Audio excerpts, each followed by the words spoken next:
Hey guys, welcome back. So in this video, we're going to be talking about simplifying powers of I, and key things you want to memorize or try to understand are these rules of I. I is just an imaginary number.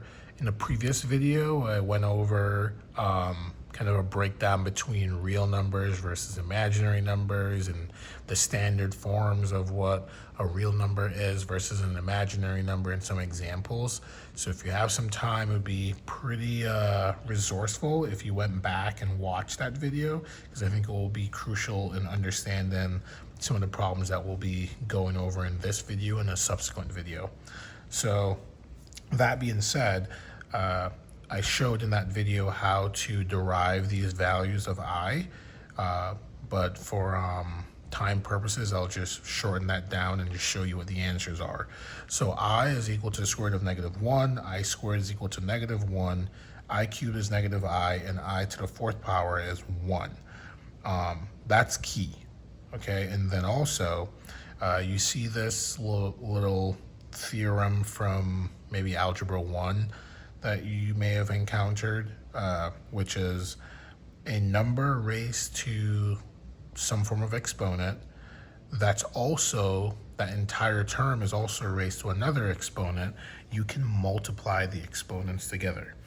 So an example always makes things a little bit easier to understand. So let's say I had 5 cubed, like I do here, and it's being raised to the second power.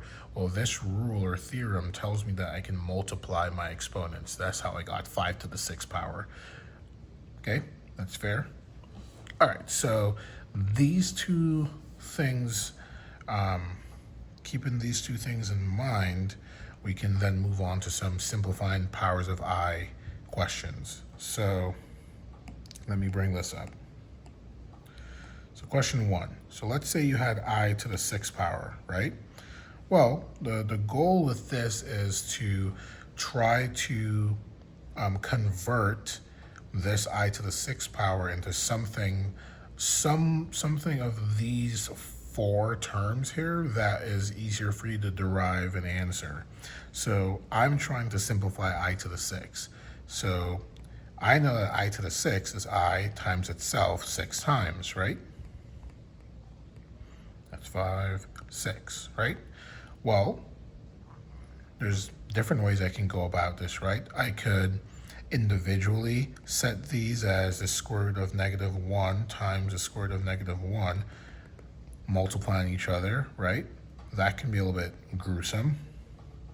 I could also group these by pairs, and so this would be I squared times I squared times I squared, right? Which this is not a bad idea, because then this is -1, this is -1, -1. So -1 times itself 3 times is equal to -1. So this would be your answer. So that's an easy way about going about this. Or you could have grouped them in groups of 3. We could have done I cubed times I cubed, right? Which then would be, well, I know that I cubed is -I, so that would be -I times -I. Well, a negative times a negative is a positive, and an I times an I is a I squared. And what is I squared? Well, it's -1. So there's different ways you can go about this. Pick whichever one makes most sense and is applicable for you based on your question. Okay, let's try another question. I to the 12th power. So for I to the 12th power, what I would suggest is referring back to your rules and seeing which of these is the quickest and most efficient way about breaking down this bigger exponent. So I'm thinking I can do, let's use this theorem from Algebra 1 or 2, where let's say I did I to the 4th power with the 3 on the outside as an exponent. So based on what I explained before, 4 times 3 is 12, right? That's how these two are equivalent based on this theorem that we talked about earlier. So since these are equivalent, why does that help me? Well, what is I to the fourth power? I said that I to the fourth power is 1. So therefore, I can go 1 cubed. And 1 times itself 3 times is just 1. So that makes this problem very easy by converting this I to the 12th power into some multiple of multiple exponent of 4. So that's a nice strategy for this one. Let's try another question. Okay, this one says I to the 84th power.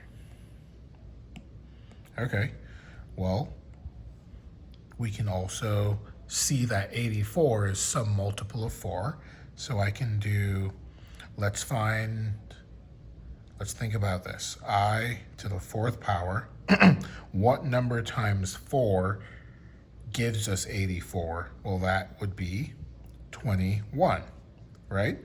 And I'm not too concerned about this 21 on the outside, because on the inside of this parentheses, I to the 4th power is still 1. So I can easily know what the answer to 1 to the 21st power is. It's just 1. 1 times itself, no matter how many times you multiply itself, is going to give you 1. So I to the 84 is 1. Okay.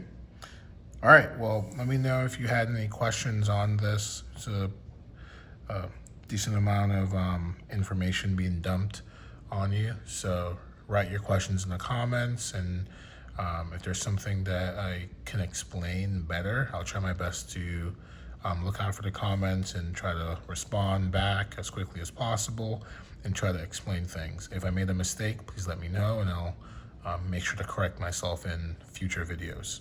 All right, thanks.